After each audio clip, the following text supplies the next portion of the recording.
Saya jerit, abang ada kat depan tak? Abang pun dengar, abang, ya ada kat depan. Cepat je. Tengok benda tu datang kat saya, dia tarik tangan saya. Memang dia tarik tangan saya ni. Assalamualaikum guys dan selamat sejahtera. Welcome back to FDC channel.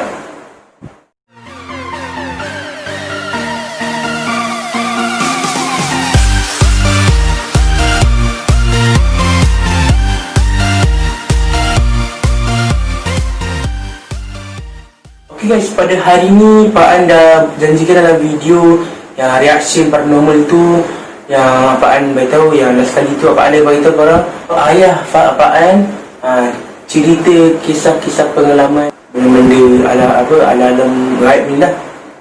So sekarang ni di sebelahnya ada ayah Pak An. So korang boleh tengok kat sini. Tadi ayah Pak An tak boleh tunjuk muka, dia tunjuk suara je. Korang pun boleh tahu, korang boleh kenal ayah Pak An dengan video-video yang sebelum. Assalamualaikum. Jumpa lagi kita di FDC kali ini.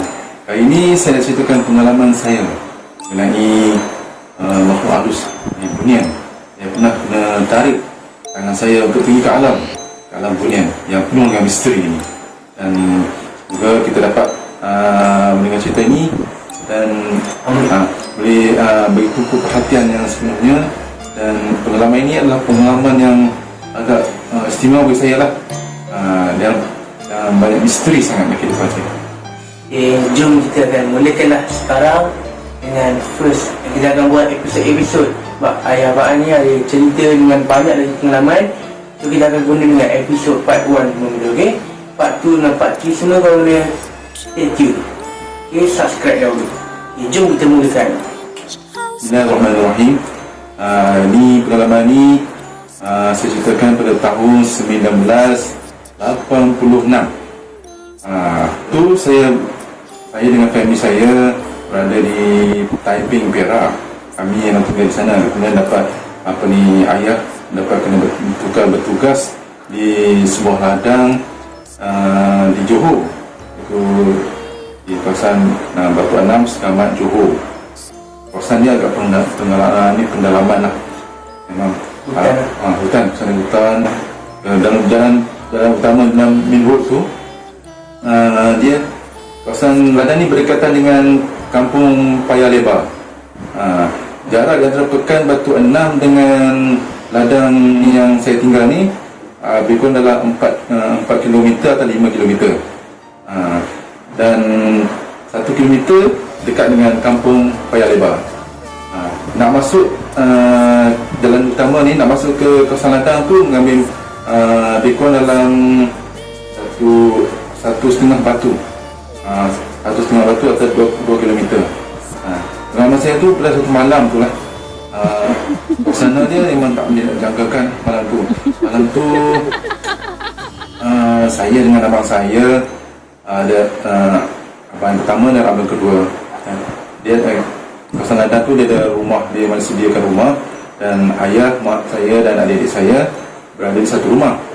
Dan satu rumah lagi, saya dengan abang saya, 2 orang, kami duduk dalam satu rumah. Dia separate tapi taklah jauh sangat rumah tu. Dan sebelah lagi rumah tu ada kawasan macam tempat menyimpan store barang, macam peralatan kebun, baja, dan lain-lain lah. Dan di depan tu ada generator. Sebab dalam kawasan ladang tu tali elektrik tu, wire elektrik memang susah nak masuk dalam lah sebab jauh sangat. Dan kalau kami nak keluar pun kami kena naik motor pergi ke jalan, tak boleh jalan kaki, jauh sangat. Kawasan dia hutan, keliling dia penuh dengan hutan. Kawasan ladang ni besar dia dalam 10 ekar macam tu lah. Okey, pengalaman macam ni sebab ayah saya bertugas sebagai penyedia dekat ladang tu, dia menguruskan ladang. Pada satu malam tu ada satu rumah yang kami duduk tu, yang baru duduk, dan saya dengan abang saya tu duduk. Bila kami pergi dah habis menuntut TV dekat rumah ayah dengan mak dengan adik-adik, kami baliklah ke satu rumah ni. Rumah asal dulu orang Indonesia tinggal situ. Nama dia Paman Om, Paman Omar lah, panggil dia Om. mereka dah pindah sebab mereka dah tamat tempoh bekerja di situ. Dan kami pindah situ kerana kami rasa sesuai untuk kami untuk belajar kami macam mana kami nak susun baju-baju pakaian, melengkapkan dengan ni dengan sempurna lah. Tak bercampur dengan mak, ayah, adik-adik semua. Mudah untuk kami membuat beberapa kerja-kerja. Pada malam tu saya ingat pada malam Jumaat, memang tak menjangka. Pada malam tidur, semua adik-adik dah tidur semua, dan abang yang pertama yang sulung dengan abang yang kedua pergi ke generator, pergi tutup enjin generator tu. Sebelum dia nak tutup tu, dia dah dengar macam orang ketuk-ketuk pintu. Tapi dia abaikan, dia ingat mungkin binatang kan, dia tak kisah. Lepas dia tutup enjin generator tu, tiba-tiba nampak macam benda putih lalu. Tapi masa juga abang yang pertama tu rasa macam dia cakap itu mungkin anjing atau kucing lah kan.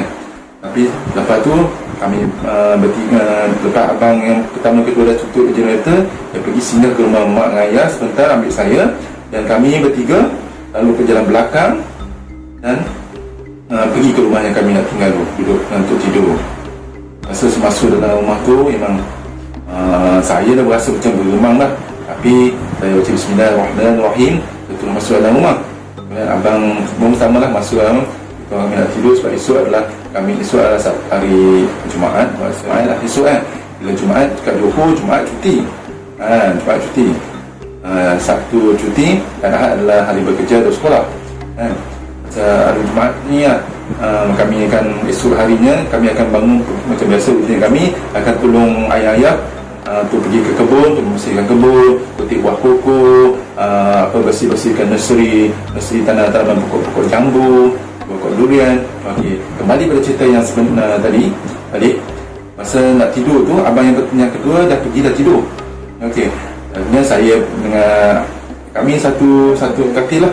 Abang yang kedua dah tidur dah, dan abang yang pertama dia pun datang bersama saya, tengok tidur bersama lah. Dalam satu katil tu, katil dia besar macam pangking besar, 3 orang boleh tidur. Saya tidur di bahagian yang tepi dinding dengan tingkap, dan abang di tengah dan abang yang kedua di tepi sekali. Semasa nak tidur tu lebih kurang dalam pukul, saya rasa dalam pukul detik 12 malam rasanya, lebih sikit. Tiba-tiba bunyi tong biskut, tin biskut jatuh daripada kejut saya daripada tidur tu. Kemudian abang yang pertama tengok saya, dia tanya saya, Jun, dengar tak apa ni? Dengar, saya dengar bunyi macam tin abang. Lepas tu kita orang diam lah, tak berani cakap apa-apa. Selang dalam setengah jam tu kami dengar apa, pintu pula tutup. Aku kenapa sebenarnya bilik rumah tu hanya bilik, ada bilik satu saja, kemudian toilet dan pintu depan. Itu dia. Pintu tu bunyi kuat, berdentung, terkejut saya. Abang saya pun terkejut. Dan kami buat tak tahu, saya pun baca lah doa lah apa, Bismillah, baca Fatihah, baca Ayatul Kursi. Saya rasa lepas dalam setengah jam tu, saya mula dengar orang bunyi macam demam kura-kura. Bunyi dengan dinding rumah saya, dengan tingkap-tingkap saya. Kemudian saya dengar bunyi cala. Saya takut dah, saya cakap abang, saya dengar kat cermin tu.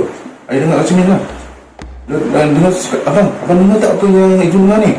Abang suruh cakap, saya dengar. Lepas tu dia cakap baca bismillah. Saya pun baca bismillah, saya ambil kedua jari saya ni, tutup kedua tangan ni. Saya dah lenguh sangat, bunyi kuat, makin kuat, tumbuk dinding. Kemudian abang pertama cakap, tak apa, kita bangun, tengok apa yang berlaku ni kat luar. Saya cakap, saya tak berani. Abang cakap, jomlah, jangan takut, abang ada. Aku saya cakap, macam mana dengan Abang Ijan ni? Abang Ijan biar, dia dah tidur, dia tak tahu punya. Okey, kita pergi dulu. Masa saya keluar dari bilik tu, saya tengok tak ada pun tin yang jatuh, tak ada pun pintu terbuka. Bila saya keluar je kan, abang cakap, okey jom pergi sebelah kanan, abang pergi sebelah kiri. Nanti kita jumpa dekat ujung belakang, dekat pembakar koko.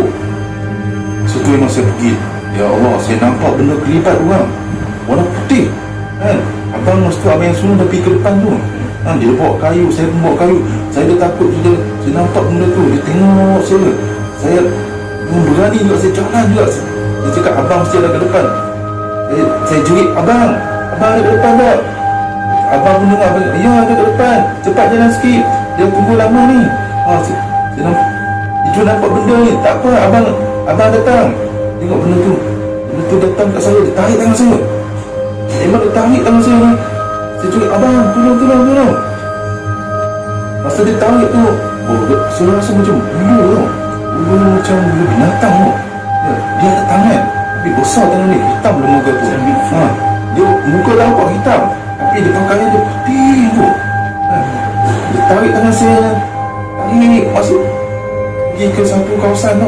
Kawasan tu macam payah sikit, macam ada air kan. Tapi masa tu lah abang saya sempat tarik saya. Dia cakap, Ijul, air kot siapa ni?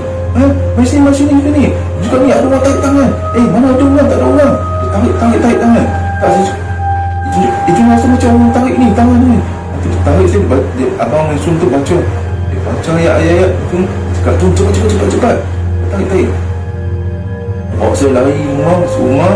Dia cakap, Ijul nak ambil wuduk semua ni. Kita dah ambil wuduk, so saya dah rasa lega sikit. Saya bayang kat ni, dekat ranking semula. Masa tu benda tu datang balik. Cakap. Saya ingat masa tu lah 6 pukul 4 pagi dah, dekat pukul 3 lebih dah. Memang seriau lah. Lepas tu saya tutup telinga berapat. Abang pun cakap, jangan fikir pasal tu lah. Kita fikir, so kita nak pergi kerja ni. Kalau kita tidur lambat nanti tak cukup tidur, kita mengantuk dalam masa bekerja, nanti ayah bising pula kita kerja kat ladang tak siap.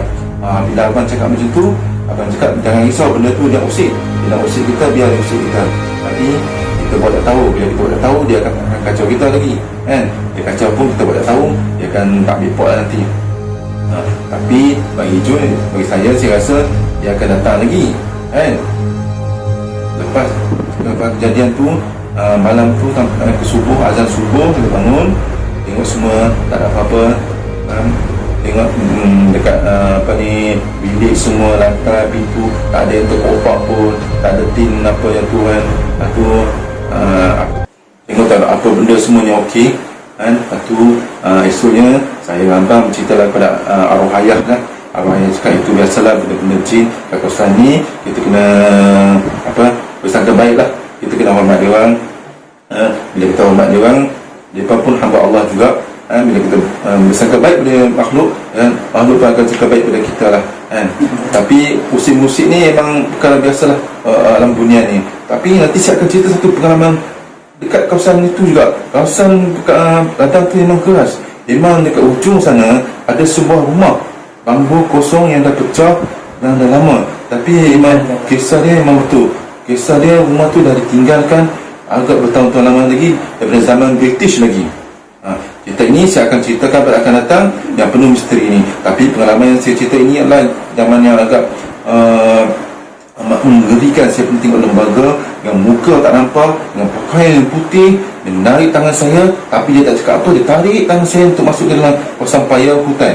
Tapi Alhamdulillah, abang yang sulung dapat tarik saya, tangan saya, dan saya selamatlah, tak ikut dia.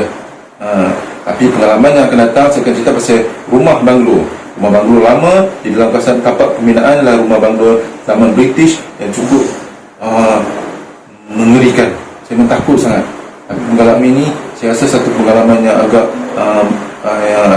yang menarik juga. Dan benda-benda khasyaf ni, saya rasa Allah dah pilih saya untuk melihat benda khasyaf ni. Saya rasa bersyukurlah saya nampak benda jin-jin, bunyian-bunyian ni semua ni.